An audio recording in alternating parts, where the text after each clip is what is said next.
Ji good morning all of you. जी प्यारे बच्चे, आज आपका टॉपिक होगा इम्परेटिव सेंटेंस, पैसिव वॉइस का, यानी इम्परेटिव का पैसिव वॉइस। इस इम्परेटिव में आपको क्या क्या जानना है, इस बात को हम क्लियर करेंगे और ये भी महत्वपूर्ण है। इसके बाद से बचेगा आपका मॉडल और इन्फिनिटिव, बस 2 टॉपिक बचेंगे, यानी 3 टॉपिक हैं टोटल। फिर उसके बाद से ये पैसिव समाप्त हो जाएगा। पैसिव समाप्त हो जाएगा तो समय मिलेगा तो हम किसी एक किताब से, यानी रेन एंड मार्टिन को मैं कहा था, उस किताब से हो सकता है तो इंशाल्लाह ज़रूर वो कराएंगे, एक्सरसाइज कराएंगे, एक वीडियो उसका होगा। हो सकता है कि एक वीडियो इसका बने, एक वीडियो और दूंगा। आगे चलते हैं। Passive voice, imperative sentence. Imperative sentence में देखिएगा आदेशात्मक वाक्य। इसके पहले मैंने इम्परेटिव सेंटेंस पढ़ाया है, उसको पहले देख लीजिएगा, फिर उसके बाद सब छाड़ करके उसमें बताया जा रहा है। वैसे तो इम्परेटिव सेंटेंस के जितने भी सारे सेंटेंस होंगे, सारे सेंटेंसों को बस एक ही तरीके के नियम से बनाया जा सकता है। लेकिन पहले ये देखिए, ऑर्डर वाले सेंटेंस आएंगे तो उसका नियम क्या होगा, एडवाइस वाले सेंटेंस आएंगे तो उसका नियम क्या होगा, और रिक्वेस्ट वाले आएंगे तो क्या होगा, लेट वाले आएंगे तो क्या होगा। तो कितने तरह के सेंटेंसों पर चर्चा हो सकती है, ऑर्डर वाले, ऑर्डर, ठीक ना। उसके बाद से एडवाइस, एडवाइस, उसके बाद से रिक्वेस्ट, रिक्वेस्ट, रिक्वेस्ट, ठीक है। उसके बाद से क्या होगा, लेट वाले सवाल आएंगे तो क्या होगा, ठीक ना। इतने तरह के सेंटेंसों के बारे में इसमें चर्चा होगी। चलिए ऑर्डर वाले सेंटेंस को देखते हैं। ऑर्डर वाले सेंटेंस क्या, जैसे open the door, open the door, दरवाजा खोलो, दरवाजा खोलो। इसका हमको पैसिव बनाना है। तो इसका पैसिव बनाने के लिए आप शुरू से पढ़ते आ रहे हैं कि पैसिव के लिए कुछ खास कठिनाई का सामना नहीं करना। बस इतना ही है कि आप be plus third form of the verb को जानें। पैसिव बनाने के लिए पहली जरूरत क्या है, be plus third form of the verb. तो देखिए, जो भी क्रिया होगी यही क्रिया है, इसको थर्ड फॉर्म में बदलना होगा। इसके पहले बी लगाना पड़ेगा, इसके पहले बी लगाना पड़ेगा। इस क्रिया का यह ऑब्जेक्ट है, ऑब्जेक्ट को सब्जेक्ट बनाया जाता है। इसमें बाई यू या बाई एन ये सब कुछ नहीं लिखना है, ठीक है। यहाँ पे बाई यू ही लिखा जा सकता है, क्योंकि यू ही छिपा होता है इसमें। आगे जानिएगा, तो हमको करना क्या है, जब भी ऑर्डर वाले सेंटेंस होंगे, ऑर्डर वाले, ऑर्डर, तो ऑर्डर वाले जब सेंटेंस होंगे तो उनको बनाने का नियम ये होगा, लेट लगाएंगे, लेट प्लस ऑब्जेक्ट को सब्जेक्ट बना देंगे। सर ऑब्जेक्ट फिर यही लाएंगे, ये भी तो वर्ब ही है। तो इस वर्ब का अब यह द डूर ऑब्जेक्ट ही बनेगा, सब्जेक्ट नहीं होगा। Let the door, let the door, अब बी लगाइए और क्रिया का third form open, let the door open, है ना, लेट द डूर ओपन। आगे चलते हैं। अगला क्वेश्चन क्या होगा, shut the door, shut the window, shut the window, ये भी वही होगा, बंद करो खिड़की को। तो आंसर क्या बन जाएगा, लेट द विंडो बी, इतना बन ही गया। अभी बी प्लस किया था be shut,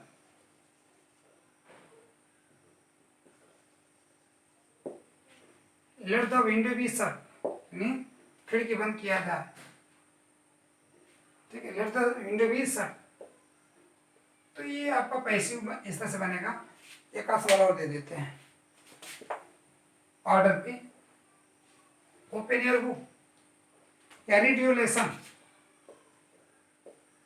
read your lesson, अपना लेसन पढ़ो। क्या बन जाएगा, let your lesson be red,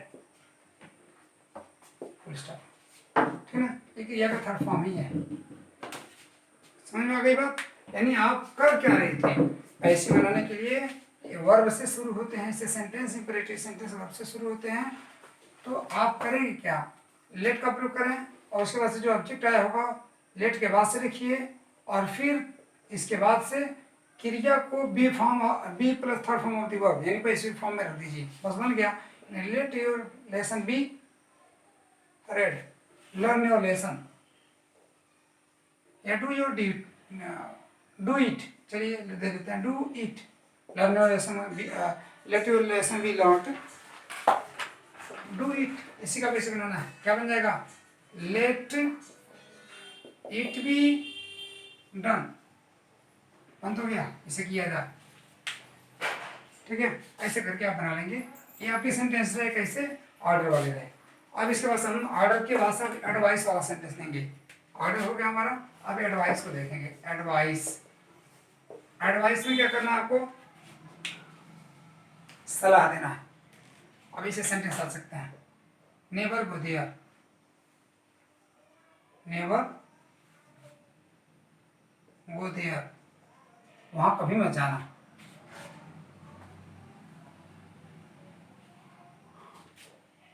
अगला देखिएगा, respect your elders, respect your elders, ध्यान दीजिएगा। इसमें इसको बना पाना इस नियम से थोड़ा सा कठिन होगा, ठीक है। रिक्वेस्ट वाले सेंटेंस को, ये भी तो ऐसे ही है, एडवाइस वाला है, लेकिन अभी इसको मैं बनाऊंगा दूसरे नियम से बनेगा ये, ठीक ना। आगे देखिएगा, हाँ तो ये क्या होगा, योर एल्डर्स, एडवाइस वाले को इस तरह से बनाएंगे, योर एल्डर्स शुड, शुड लगाएंगे, बी लगाएंगे, शुड बी रेस्पेक्टेड, माना क्या किया आपने, यानी रेस्पेक्ट और एल्डर्स, आप एडवाइस कर रहे हैं, किसी को एडवाइस कर रहे हैं, सलाह दे रहे हैं, तो अपने बड़ों का तुम क्या करो, अपने बड़ों को का सम्मान करो। तो ये बड़ों शुड बी रेस्पेक्टेड, यानी आपके बड़े लोगों का क्या किया जाना चाहिए, सम्मान किया जाना चाहिए। अगला एक और sentence, love your youngers, love your youngers, अपने छोटों को प्रेम करो। तो क्या हो जाएगा, your youngers,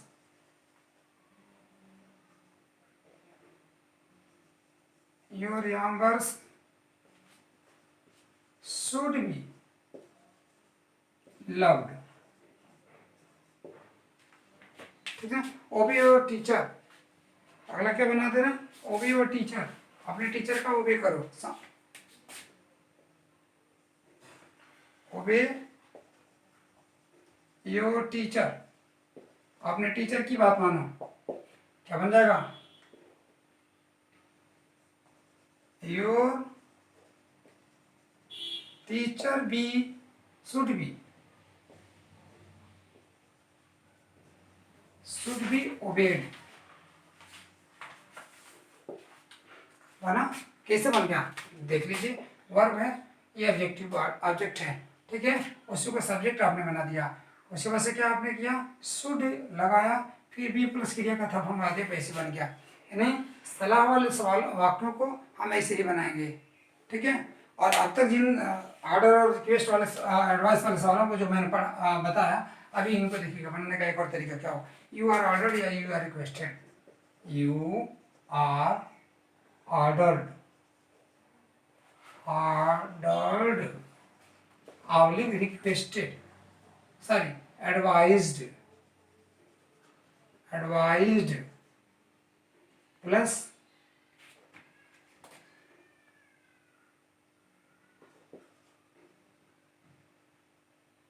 plus imperative sentence,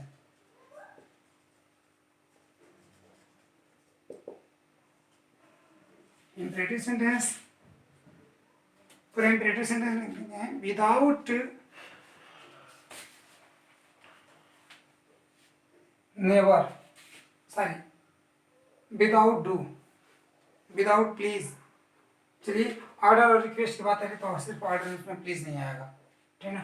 तो ऑर्डर और एडवाइस वाले जो भी सवाल होंगे, तो इनको जब हम बनाएंगे तो पूरा इंपरेटिव सेंटेंस, जैसे नेवर अब्यूज एनीवन, तो इसको बना देंगे you are advised, you are advised. अब देखिएगा नेवर टू भी था ना, अभी never to, never abuse, never, sorry मैंने क्या था, never go there, never go there. तो नेवर गो देयर का इस तरह से बनेगा, नेवर गो देयर, ये था, इसी का पैसिव आपको बनाना है, ठीक है ना। तो यू आर एडवाइज्ड, और देखिएगा ये एडवर्ब है और मेन वर्ब ये है, तो इसको पहले लिख डालिए, never, never to go there, to, यानी यहाँ याद रहे जो इम्परेटिव सेंटेंस लिखेंगे टू के पहले, तो इम्परेटिव सेंटेंस के में एडवर्ब भी आया करते हैं।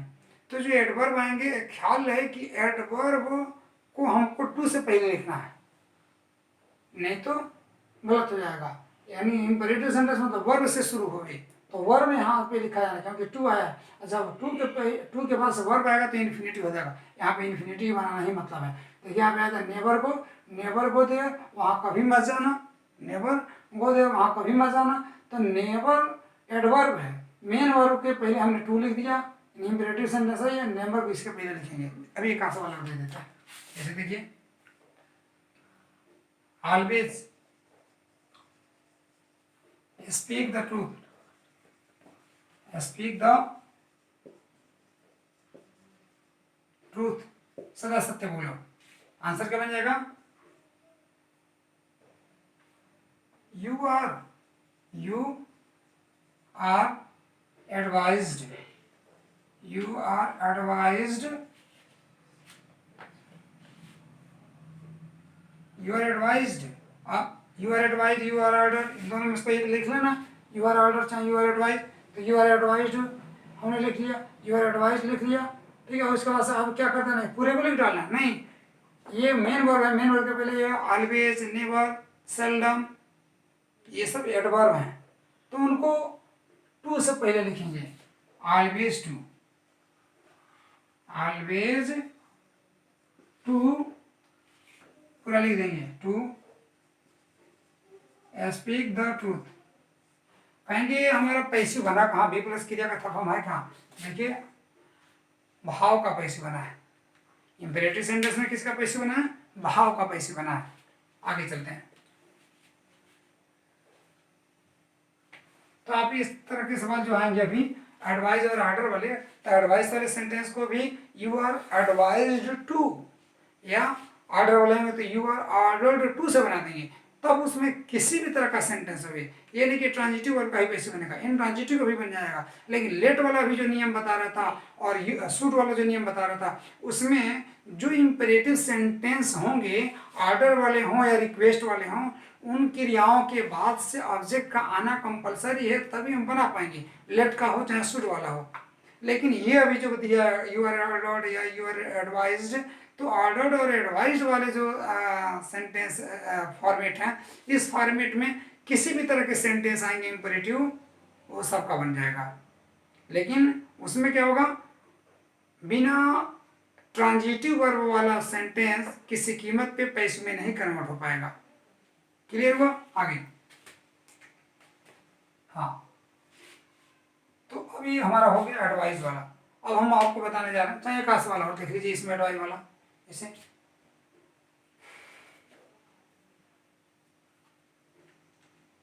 Call your father, call your, call him, चाहे call your father, call your father,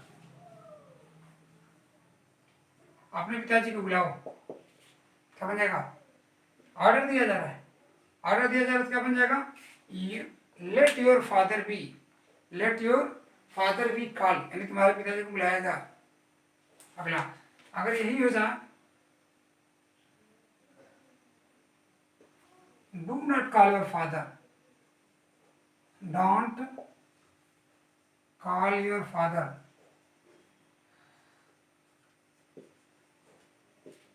ठीक है, डोंट कॉल योर फादर, तब क्या होगा, तो ध्यान दीजिएगा, late your father, let your father not be called, not be called, इसमें से डू नॉट जो था ना, तो डू सहायक क्रिया, तो डू हटा दिया गया, बाकी लिख दिया गया, let your father not be called, do हटा दिया जाएगा, याद रहे। अगला डू वाला also, do not make invoice, do not make invoice, do not make a noise. ध्यान देने की जरूरत है।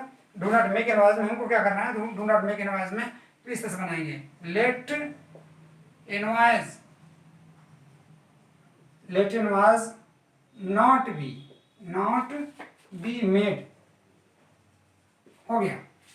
इसमें सामने क्या हटा दिया हमने, ऑब्जेक्ट को देखिए लेट के बाद से लिख दिया, लेट अपने मर्जी से लिखना है, ऑब्जेक्ट को हमने लिख दिया। अब उसके बाद से ये इतने भाग का अंग्रेजी बनना है, तो ये नेगेटिव हो गया वर्ब, तो वर्ब जब नेगेटिव हो जाता है तो ये डू या डज आया करता है, तो डू या डज या डू, ठीक है, ये प्रेजेंट इंडेफिनिट में हो या पास्ट इंडेफिनिट में डिड आया करता है और इंपेरेटिव में डू आया करता है, तो इनका हम यूज नहीं करते हैं पैसे में, तो डू हटा देंगे, डू हटा दिए।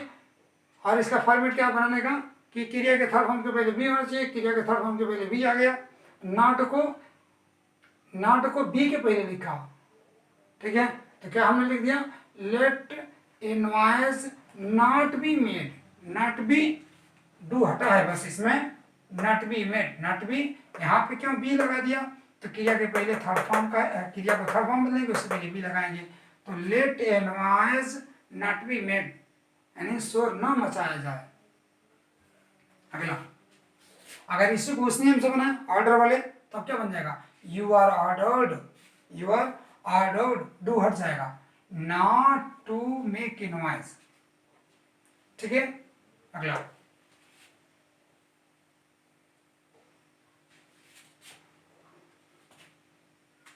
अब रिक्वेस्ट वाला सवाल दे देते हैं, रिक्वेस्ट,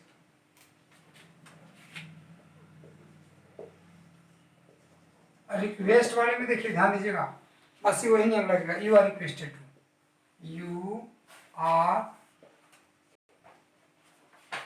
रिक्वेस्टेड टू, ठीक है ना, इसमें से भी प्लीज हटा देंगे, अभी डू हटाया आपने और अब प्लीज हटाएंगे, या काइंडली शब्द आएगा तो उसको हटा देंगे, है ना, और पूरा इंपेरेटिव सेंटेंस लिख देंगे यहाँ पे, इंपेरेटिव सेंटेंस, क्या वहां डॉट डॉट की जगह पे, जैसे please help me,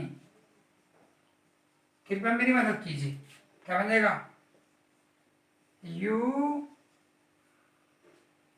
are requested, you are requested to, please हट गया, help me, you are requested to help me, माने क्या।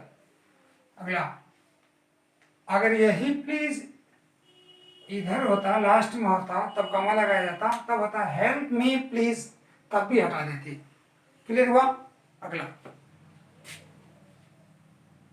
प्लीज स्टैंड देयर, या stand there please, stand there,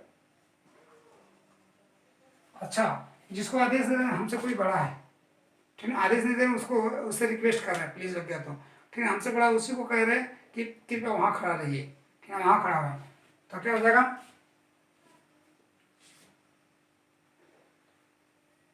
answer बन जाएगा, you are requested to stand there, please हट जाएगा, you are requested to stand there, please हट जाएगा, कोई दिक्कत। प्लीज अगर आगे होता, शुरू में होता सेंटेंस के, तब भी क्या करते, you are requested to stand there, please हटा देते, प्लीज लास्ट में आया है तो कॉमा लगा है, क्यों, क्योंकि प्लीज जब कह रहे हैं तो उससे पहले थोड़ा सा रुक रहे हैं, और थोड़ा सा जो रुक रहे हैं उतने के भाव को पूरा करने के लिए साहित्य में, यानी लिटरेचर में, हिंदी का हो चाहे इंग्लिश का हो, इसमें कॉमा का प्रयोग करते हैं। आगे, तो आपने अब तक जाना ऑर्डर वाले सेंटेंस का पैसिव, रिक्वेस्ट वाले सेंटेंस का पैसिव, और एडवाइस वाले सेंटेंस का पैसिव। अब लेट वाले सेंटेंस का पैसिव देख लीजिए, फिर आगे बढ़ते हैं। अब लेट वाला सेंटेंस आएगा तो किस तरह सुनाएंगे, लेट मी स्लीप, नहीं, let me sing a song, मुझे गीत गाने दें, मुझे गीत गाने दें। तो ध्यान दीजिएगा लेट वाला सेंटेंस है तो लेट में से लेट हट ही जाएगा, ठीक ना। तो इस तरह से बन जाएगा लेट। अब ध्यान दीजिएगा ये वर्ब है, वर्ब के पास जो ऑब्जेक्ट है उसको लेंगे। Let a song, let a song, let a song be sung by me, by me, let a song be sung by me। Clear हुआ? और नहीं तो इसको यू आर से बना दीजिए, मुझे एक गीत गाने दीजिए, ठीक है, मुझे एक गीत गाने दो या मुझे एक गीत गाने दीजिए। देखिएगा इसमें रिक्वेस्ट का भाव है, तब बनाएंगे you are requested to let me sing a song, you are requested to let me sing a song, तो उस तरह से भी बन जाएगा। अगर हम you are requested to, you are ordered to, you are advised to, इस तरह का नियम हम ये वाला इस फॉर्मेट से अगर हम बनाते हैं तो इसका भी बन जाएगा गो देयर, वहां जाओ, इसका भी कैसे बन जाएगा रेस्पेक्ट, ये भी इंपरेटिव सेंटेंस है, ठीक ना। रेस्पेक्ट, इज्जत करो, गो देयर, वहां जाओ, यहाँ कोई ऑब्जेक्ट नहीं है, इनका भी बन जाएगा। लेट वाले नियम से नहीं बन पाएंगे तो क्या किस तरह से बनाएंगे, you are order to go there, you are respect, सम्मान करो, advise, you are advised to respect, ठीक ना। नेबर वाले सवाल होंगे, नेबर गो देयर, वहां कभी मत जाना, ये भी सलाह दे रहे हैं। अगर ऑर्डर का भाव समझ रहे हैं तो ऑर्डर से बना देंगे, एडवाइस का भाव देंगे तो एडवाइस से बना देंगे, you are advise never to go there. आगे तो लेट वाले सेंटेंस भी ऐसे बन जाएंगे। लेट वाला सेंटेंस और देख लें, ध्यान दीजिएगा, लेट वाले सेंटेंस को और देखें। लेट हिम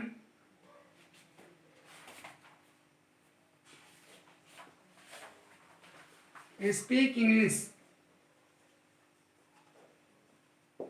उसको अंग्रेजी बोलने दो। अगर इतना ही होता लेट हिम स्पीक इंग्लिश ना होता तब इसका पैसे नहीं बन पाता लेट के नियम से, ठीक ना।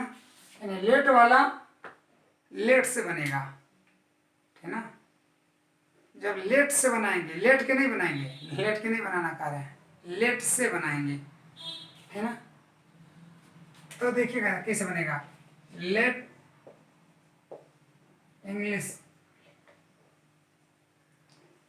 बी, ऑब्जेक्ट मैंने हाँ सब्जेक्ट कहाँ बना, लेट के बाद है तो सब्जेक्ट नहीं बनेगा, ठीक ना। Be spoken, let English be spoken by him, बस हो गया, बाय हिम यहाँ लिखेंगे।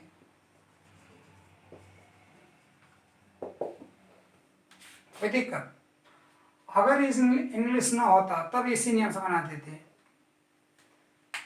You are advised to let him speak, या ये है तो इसको भी कह देंगे you are advised to let him speak English. Clear हुआ?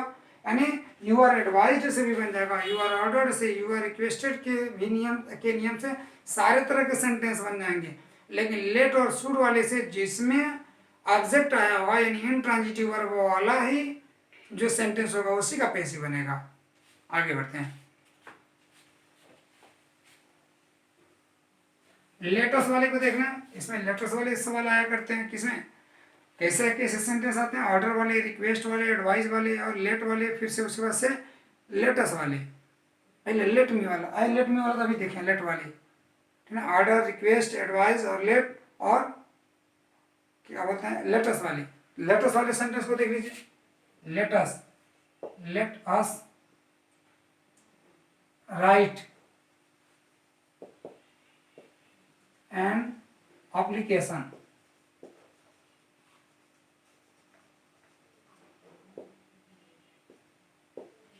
चलो एक एप्लीकेशन लिखा जाए, या चलो एक एप्लीकेशन लिखते हैं, आओ एक एप्लीकेशन लिखते हैं, आओ एक एप्लीकेशन लिखें। इसमें सजेशन है, ठीक ना, तो सजेशन है तो लेटर्स वाले से जब सुझाव का भाव प्रकट होगा तब इसका नियम बदल जाएगा। देखिए तब क्या होगा, तब भी भाव का ही ट्रांसलेशन बनेगा, भाव का ही पैसे बनेगा। इसके पहले you are ordered, you are requested, you are advised, ठीक है। तो इन सब में भाव का ही पैसे बन रहा था। अब यहाँ पे पैसे जब बनेगा तो you are suggested, you are suggested, तो क्या बन जाएगा,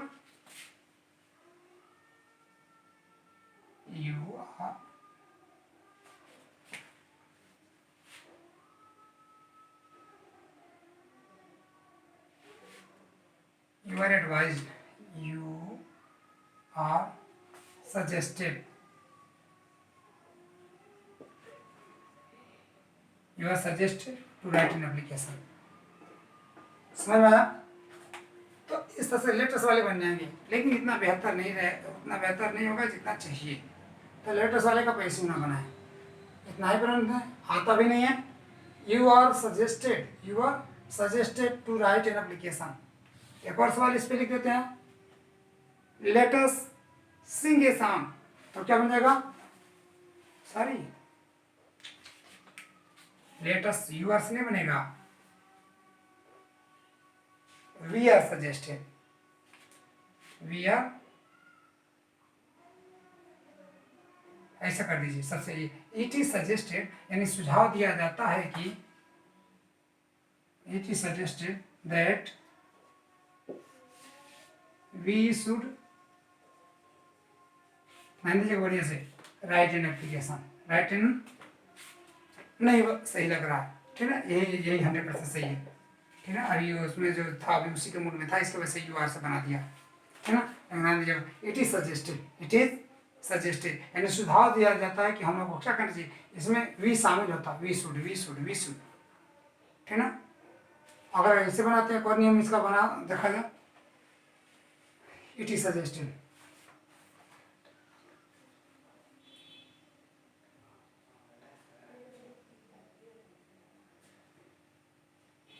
ना, या इट इज प्रपोज्ड, या you, it is suggested to write an application.